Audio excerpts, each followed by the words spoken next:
Hello everyone and welcome to this episode of Ignition Time. This episode of Ignition Time features the one and only Elon Musk. In a fascinating interview, Elon Musk actually participated in an interview with the West Point U.S. military academy, and he discussed the future of technology in warfare.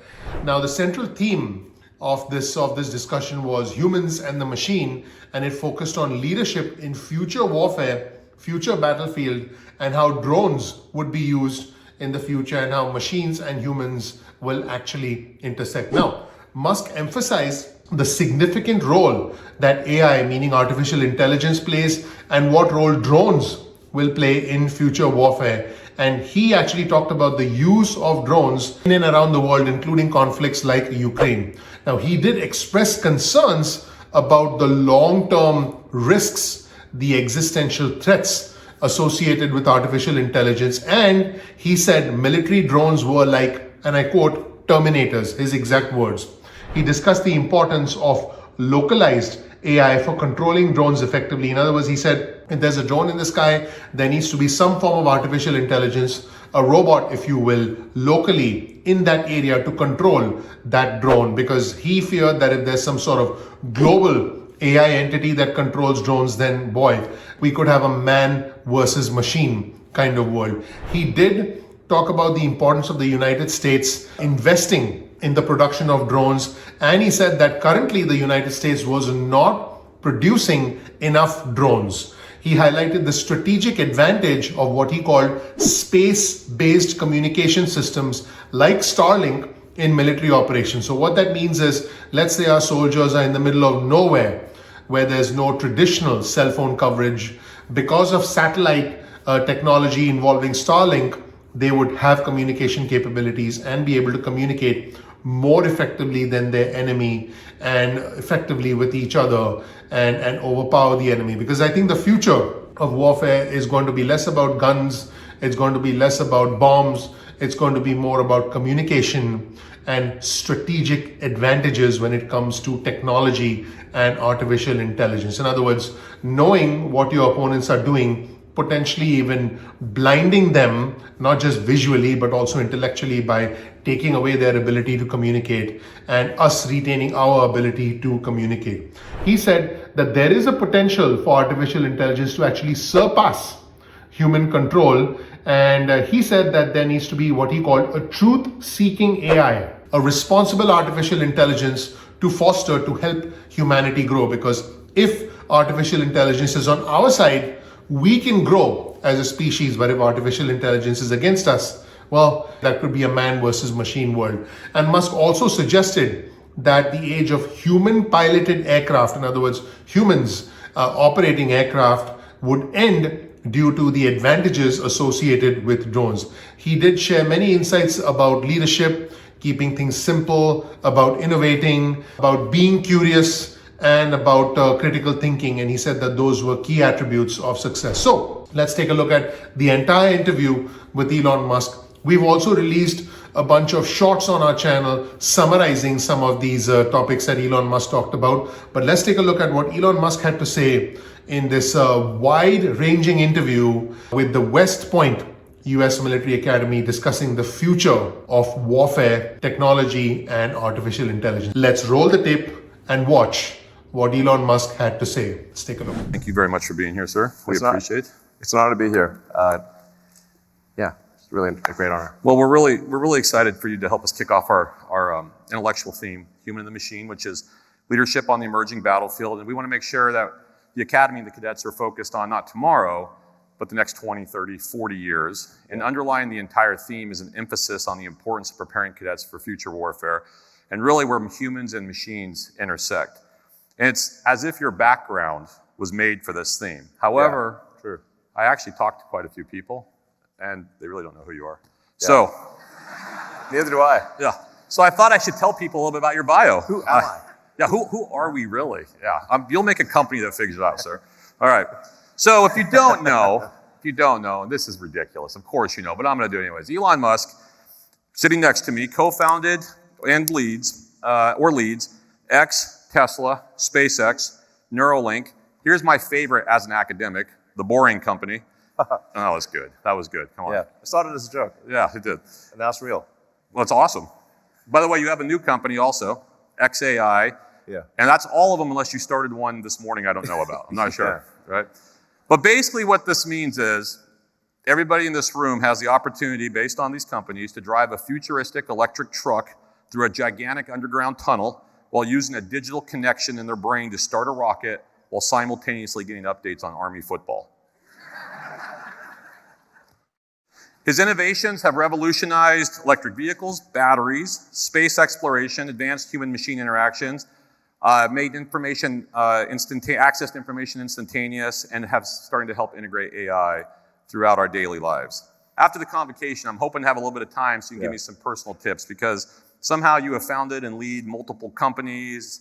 You're a father to multiple children, and I'm exhausted after 2 hours of coaching one kid's sport. That's it. Sure. So whatever you can do to help me out, I'd appreciate it. So we have cadets and staff and faculty who can speak on multiple disciplinary perspectives that would interest you. Drone swarms, electric batteries, molecular brain science, engineering, psychology, philosophy, law, Chinese language. But that's just the start. I think this one's particularly relevant because we can even cover the intense science of boxing with our world-class Department of Physical Education, just in case, you never know, some random head of state challenges you to a fight. You know, I did challenge Putin to a one-on-one combat. Did he take it? No, and then I was like, I actually on the FK Twitter, I said I hereby challenge Vladimir Putin to one-on-one combat, and I made sure to use his name in Russian Cyrillic, and then I said, and the stakes are Ukraine, and the use for Ukrainian Cyrillic. And then the people thought I wasn't serious. I'm like, no, I'm absolutely serious. I mean, he has he's good at judo, I hear, and I think it would be, the pay-per-view alone on that would be incredible. I could get everybody in here to start chanting 2 men in or 1 man leaves. Yeah. 2 men in or 1 man leaves. So, I'd watch that, and I'm in it. So I will tell you that our 31st superintendent, Douglas MacArthur, once said, "There's no substitute for victory." Yeah. And when it comes to fighting, it's not just our military, but it's also the whole country and the whole industrial base. Yes. That's so important. And you've innovated across so many areas, whether it's beneath Earth's surface, to outer space, and everything in between. And we're, again, truly, truly grateful for you to be here as we start to talk about some of these things that you've been working on. And as you look into the audience, I just want to give you a bit of context. A lot of these are the leaders who will face our nation's most complex and difficult challenges going forward. We have our cadets who will serve as Army officers leading hundreds and eventually thousands of soldiers through this complexity that we talk about.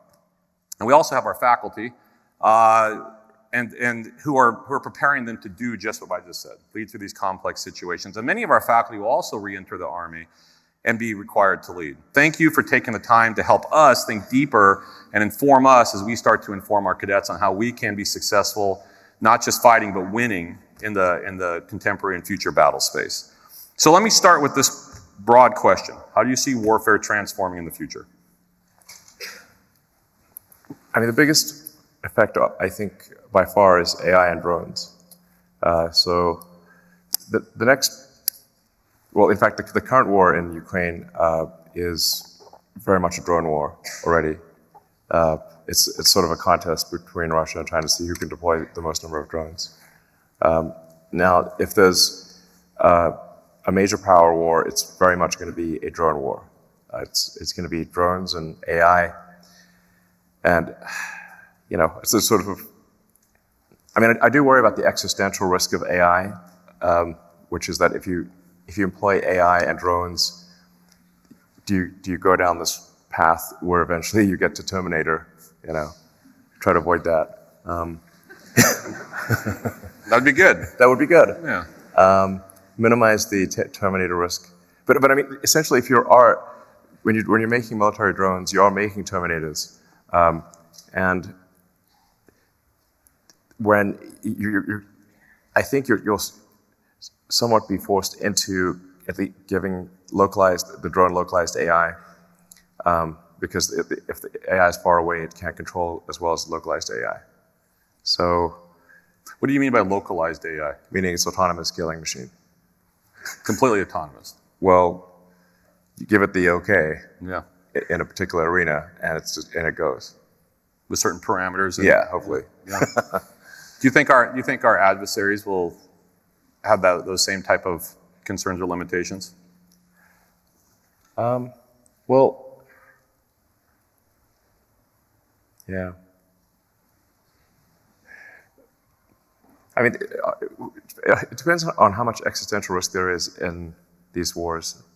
So if it's a regional war, I think it'll be more tempered. If it goes beyond a regional war, then it's all bets are off, and and then you start deploying things that you really wouldn't want to deploy. So hopefully, that doesn't happen. But you said it, and I would agree that if you just look at the contemporary conflicts that are taking place, you would agree that machines aren't just disrupting warfare; they're now commonplace. Drones are going to be overwhelmingly the what matters in any between any powers that have significant technology. It's so. My personal belief is like that it'll actually be.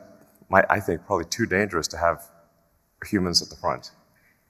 It's drones at the front. And it's too dangerous. Drones don't miss. Because of the lethality, then. It's Yes. too dangerous to have humans at the front.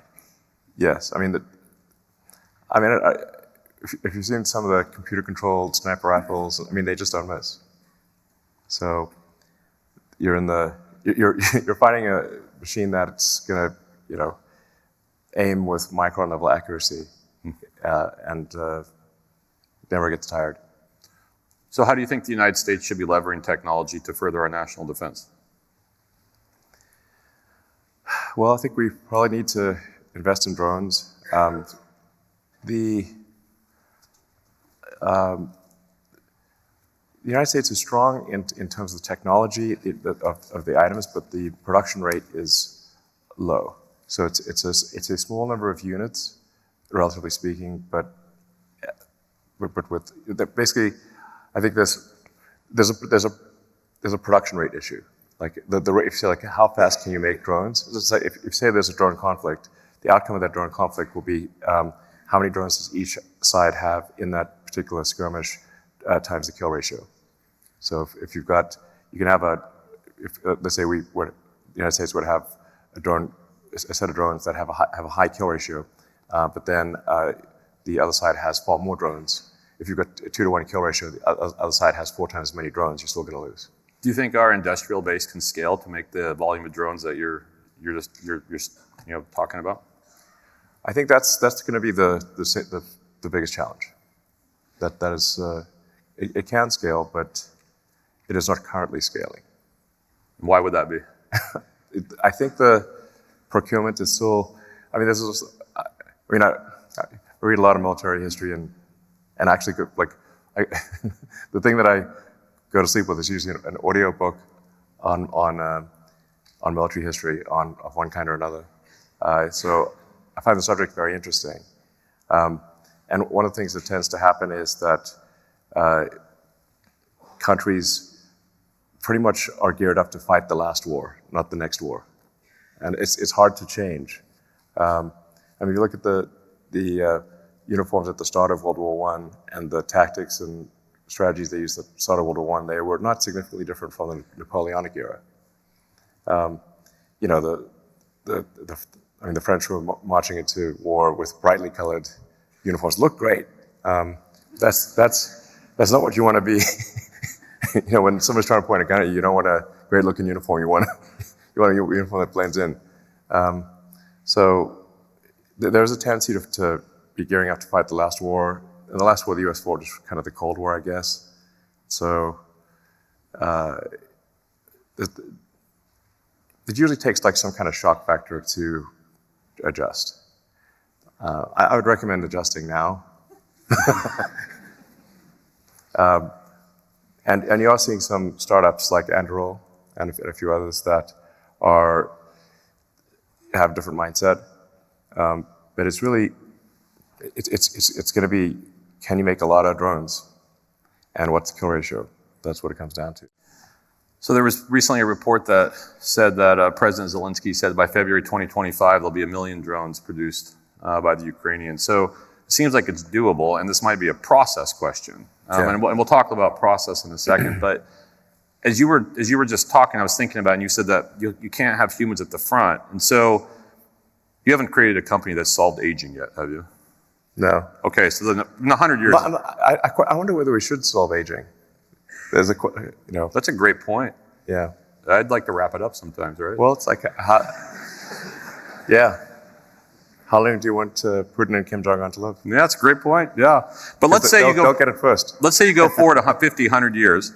How do you envision this evolution? And I think this might get to Neuralink. How do you see this evolution between the human, who maybe can't be at the front any longer, the technology's at the front, yet keeping them integrated and synchronized? Like, how is that going to work in your mind? I mean, so communications is essential. It is actually very important to have space-based communications that cannot be intercepted, which is Starlink. What Starlink offers. Starlink is the backbone of the Ukrainian military communication system because it can't be blocked by the Russians. Essentially, it's the only thing that can't be. So on the front lines, all the fiber connections are cut, the cell towers are blown up, and the geostationary satellite links are jammed. The only thing that isn't jammed is Starlink. So it's the only thing. And then GPS is also jammed. The GPS signal is very faint, but Starlink can offer location capability as well. So it is a strategic advantage that's very significant. And when you're trying to communicate with the drones need to, basically, they need to know where they are, and they need to receive instructions. So if you don't have communications and positioning, then the drones don't work. So that's quite important. It's essential. But you find it important that there's still that communication between the human and the machine or the drone. Yeah. Yes. And there's it's a different question of where are things right now versus where will things be in 10 years. But I have to say, I do look at the future with some trepidation. I have to have some deliberate suspension of disbelief to sleep sometimes, because I think we're headed into a pretty wild future. And I'm naturally an optimistic person, so but AI is going to be so good, including localized AI. I mean, at the current rates, you'll have something that's sort of rock level AI, probably that can be run on a drone. And so you could literally say,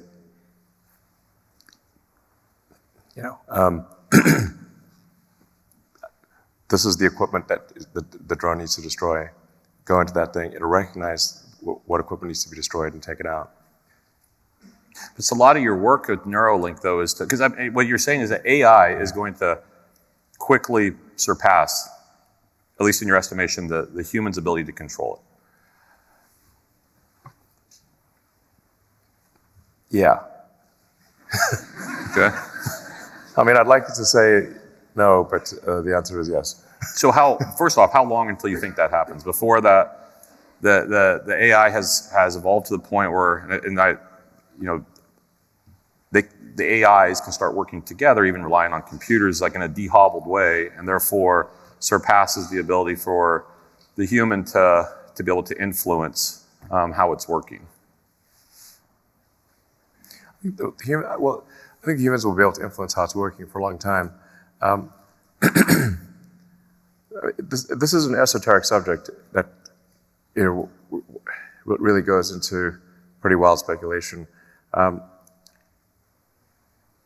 think to a certain degree that the AIs, I think, will want humans as a source of will.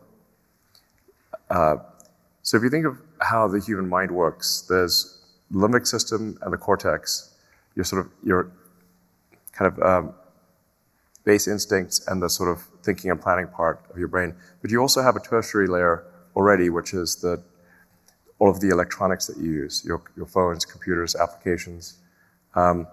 So you already sort of have 3 layers of intelligence. But all of those, the cortex and the machine intelligence, your sort of cybernetic 3rd layer, is trying to make the limbic system happy, because the limbic system is a source of will. So there's some, it might be that the AIs just want to make the humans happy.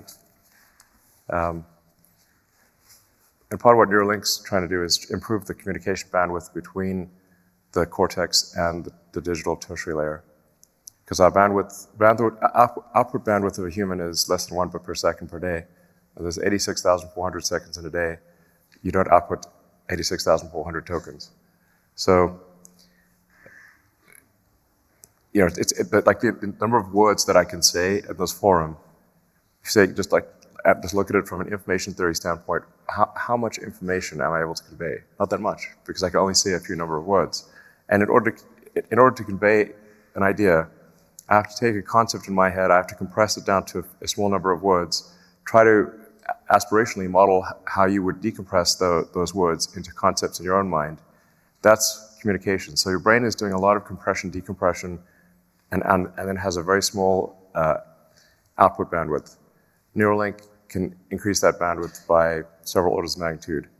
And also, you don't have to spend as much time compressing thoughts into a small number of words. You can do conceptual telepathy. That is the idea behind Neuralink. It is intended to be a mitigation against AI existential risk. You talk about alignment. Can Yeah. you explain what you mean by alignment to help everyone understand?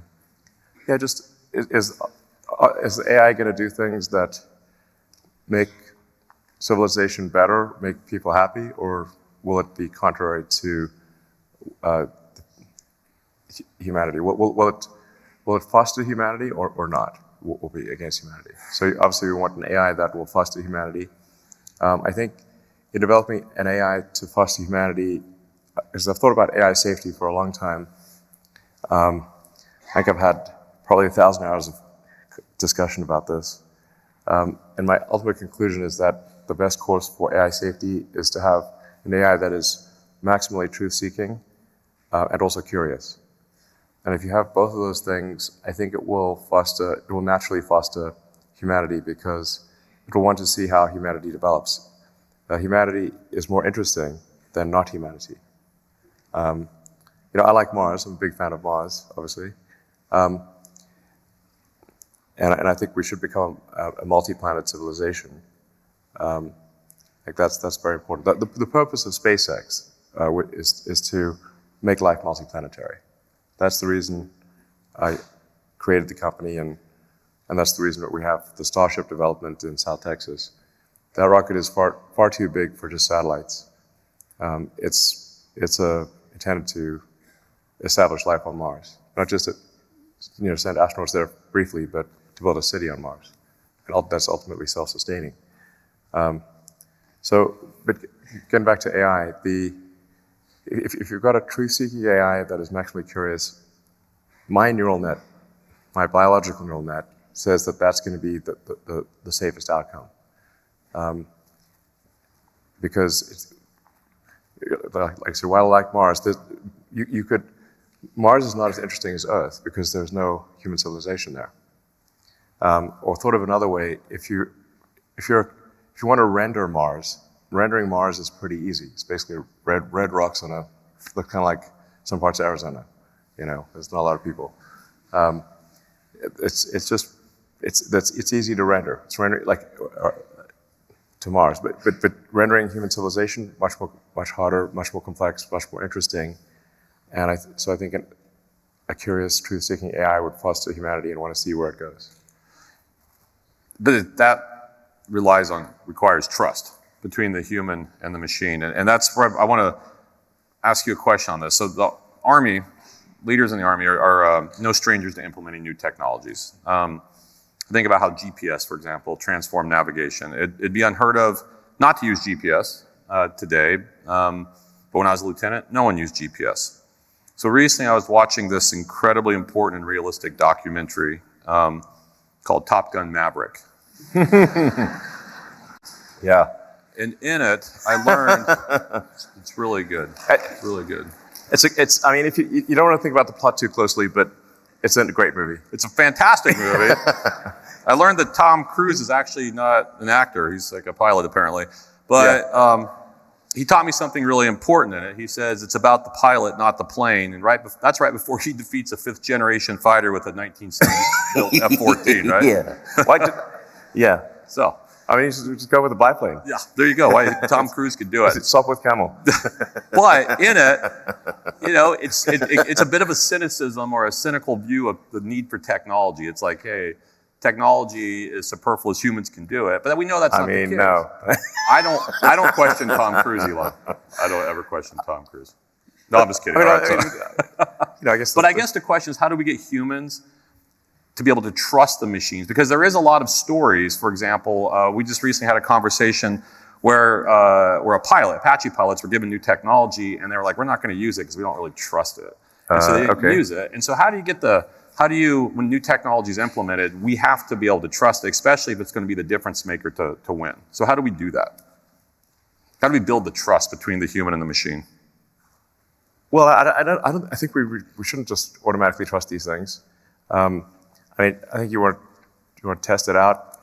You do a lot of testing and see how it actually works in a conflict at small scale, and then scale it up if it's effective. Yeah, I mean, I have to say, I'm not sure, for example, that there is fortunately this is not an Air Force gathering, but I'm not sure there's a lot of opportunity for fighter pilots. Because I think if you've got a drone swarm coming at you, the pilot's a liability in the fighter plane, to be honest.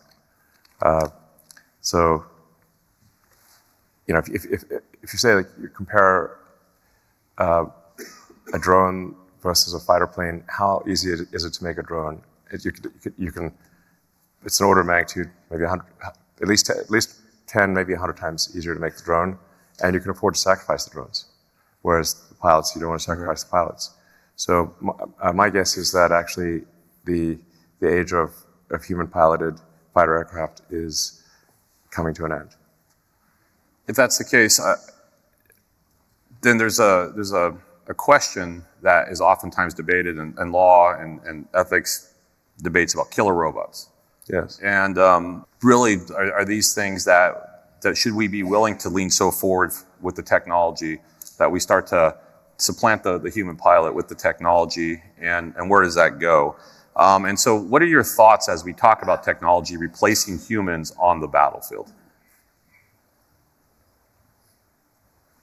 Well, I guess what I'm saying is that at the front of the battle lines, it's going to be just drones.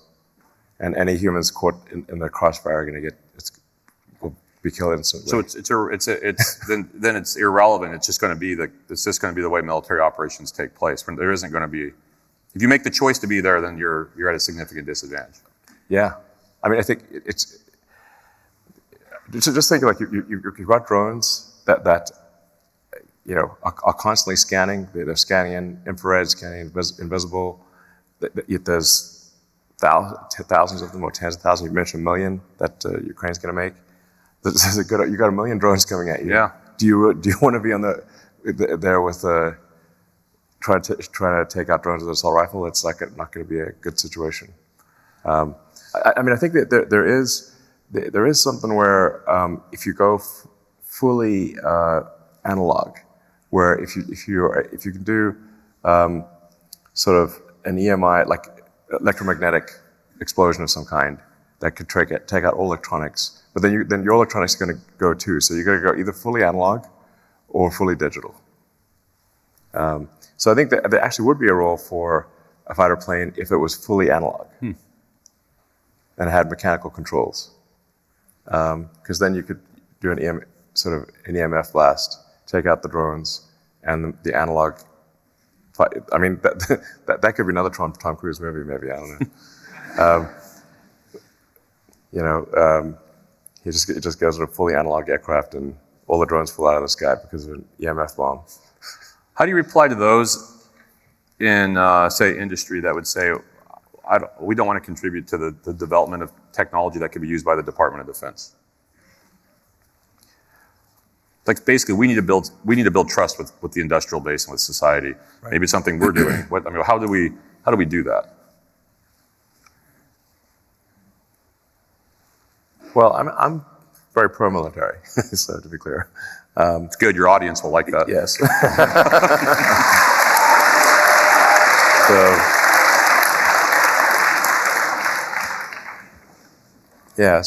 But I think if there's a significant conflict, the U.S. industrial base will switch quickly to military production, just as it did in World War II. Is it quick enough? I don't know, but that's what will probably happen. But yeah, AI and drones. That's the future of warfare. And I mean, tell me if I'm missing something here. But where do you see the domain of space? Space, space is. Space is the ultimate high ground. So it really goes. Space is big, real big. It's like whoa. If you ever see like Earth to scale with the sun, and it's like wow, we're just like a tiny little dust mote, floating around space. That's Earth. But space is becoming increasingly militarized, and so how do you see that, especially as it relates to land warfare? Like, what's your thoughts on the space domain as it relates to land warfare, and what are things that we should be doing to start to gain those advantages that are necessary? Yeah. Well, I mentioned the space-based communications is critical. Like, if you can't communicate, you don't know what's going on, you can't receive orders, you can't report information, and whether it's a human or a drone, they need communication. So you've got to have communications, any ground-based communications like fiber optic cables, and cell phone towers will be destroyed. So it's basically all you've got are basically analog radios but for any kind of data communications, it's space-based. And then, while GPS has been effective for a long time, GPS jamming at this point is pretty easy because the GPS signal it's a weak signal, so it's easy to do GPS jamming. So having sort of a next generation system that can provide positioning is going to be very important. Space can also probably offer, the ultimate weapons where you just have, tungsten cannonballs from orbit. How about offensive weapons in space? Do you see those? That's what I mean by rods from God. Yeah. So if you have they talked about this in the Star Wars program in the 80s, but this is certainly something that can be done, which is you have just kinetic weapons from space or space-based lasers. Starlink system technically does have lasers, but they're low-power lasers for now. Yeah. So let me ask you back to this question about process. Process. So I like military history also. Yeah. I like all disciplines at West Point, by the way. I love all of them. So in 149 BC, there was the Third Punic War is ongoing, and the Roman legions are outside Carthage, and they lay siege to Carthage, and it's not going very well. The proconsuls that are in charge are passive, risk-averse, and they're losing. And there's a young guy who's from the famous Scipio line of proconsuls, and it is Scipio Aemilianus, who is the adopted grandson of Scipio Africanus. And so Scipio is the only one who's doing something. And so Cato the elder is sitting in the Senate, and he says this. He says, "He alone still thinks, the others flit about in the shadows." And his basically argument was, I want Scipio in charge. And the problem was Scipio was too young. You had to be 42 to be a proconsul. And so Cato's like, I don't care, he's the right guy. And then what does Scipio do? He goes in and he puts juice into it, he's innovative, and And obviously we know how the Third Punic War ends because we know about Rome and not Carthage, right? Right. So what Cato was getting at is this need for innovative and creative and entrepreneurial leaders, right? That's what is necessary. And so processes are only as good as those who lead it. And so what are the traits you look for in those who lead your various businesses and enterprises? Well, I'm very much in technology. So for me, if somebody is going to lead something in technology, they must themselves be good at technology. Meaning that if they're going to lead something that involves complex engineering, they must themselves be good at engineering. They don't necessarily need to be the best engineer on the team, but they need to be very competent in their field. So this is incredibly important. To me, if somebody is leading a given engineering field or engineering department and they are not good at that, then that would be like a cavalry captain who can't ride a horse. Problem. Great leader in every way, except can't ride a horse. And then you got to charge into battle, and the cavalry captain falls off the horse. It's not inspiring. So, cavalry captain must be able to ride a horse. That's actually, they don't need to be the best horse rider, but they must be competent in this regard. Otherwise, they cannot evaluate the talent of the team, and they don't understand the technology that's being developed. This may seem like a simple thing, but it is often the case that this is overlooked. I don't want to pick on the CEO of Boeing, but he's got a degree in accounting or something, which I think that's the, you want to have like someone who knows how airplanes work, running the airplane company. I guess I have to cross out my job at Boeing CEO. There goes. Yeah. Can't do that. No, but I mean, it's like you want to not be it's just, if you're running an airplane company, you should know you should know how airplanes work and how they fly and how to design an airplane. I think that's pretty important. So I think it's vital. But how do you create innovative intuition in those that work for you? I mean, you're famous for trying to gain efficiencies, create better processes, pushing to try to gain those not just efficiencies but effectiveness. So is it possible? Can you build this innovative intuition in a person? Well, I think it is possible to learn to be innovative.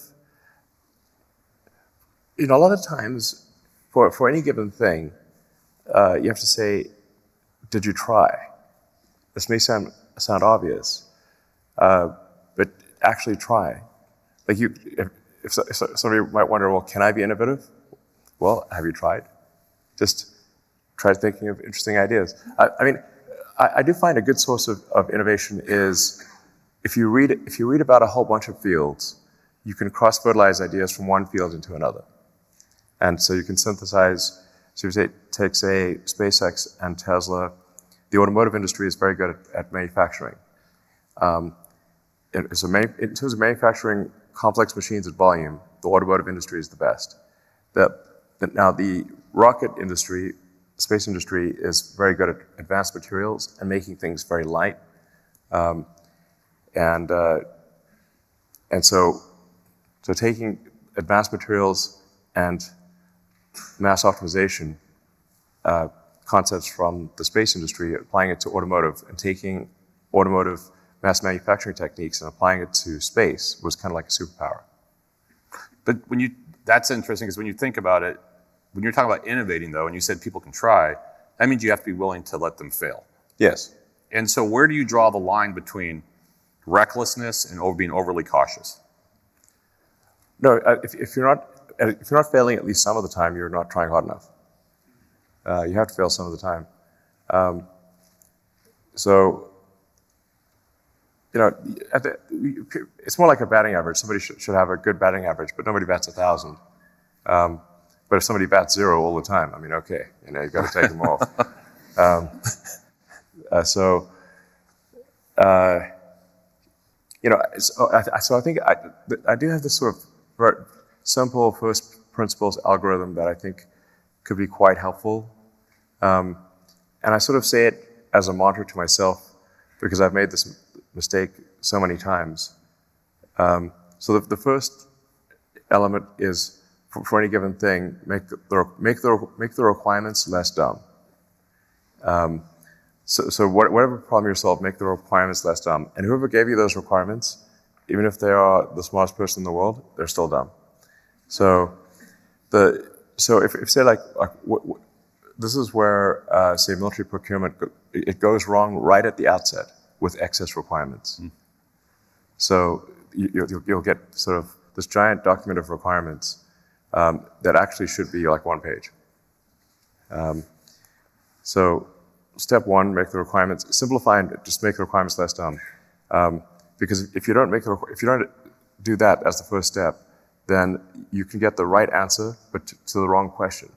If the question's wrong, it doesn't matter. So then the step two is delete the part or process step. Delete. And if you're not putting in, if you're not adding back 10% of what you deleted, you haven't deleted enough. Again, the stuff sounds, I think, maybe very obvious, but it's very effective. But it goes to the ideas like if some of the ideas that you're doing don't fail, you're not trying hard enough. And then only the third step is to optimize the thing. And if I say like, what's one of the mistakes that I see smart people making all the time, especially smart engineers, is optimizing a thing that should not exist. Sounds obvious. Like you could try to let's have the world's best cloth biplane. I'm like, well, actually, no, we should have jet airplanes instead, So we should not optimize a thing that should not exist. And then step 4 is go faster. Again, this sounds really obvious, but people just don't. Try going faster. And the first step would be to automate something. But only automate it once you've done those other 4 things. Now, the reason I have this mantra is because I've personally, many times, automated something, sped it up, optimized it, and then deleted it. And I'm like, wait, I'm tired of going backwards here. Yeah. So if you run that simple algorithm in many arenas of life, you will be shocked at how effective it is. So shockingly, we are already running out of time. So let me ask you this. If you could choose one attribute, just one attribute, that would be critical for our future officers to have to be successful, what would it be? Curiosity. As long as you're not a cat. But curiosity. Try to read as much as possible, learn as much as possible, and in many different fields. And apply critical thinking to anything that you're told. Thank you. So I'd like to say on behalf of Lieutenant General Gillen and the entire Academy, we're really thankful that you're here. We're really thankful you took the time to help us celebrate the excellence of the faculty and the cadets, and really sharing some wisdom with us, because we're really thinking about what do we need to do to be successful, because we have a very important mission, which is a no-fail mission, which is we have to fight and win, and we're laser focused on that. Yeah, well, I mean, in my view, or I think probably a lot of people's views, America is like Atlas holding up the free world, and you are the arms of Atlas. Thank you, Mr. Musk.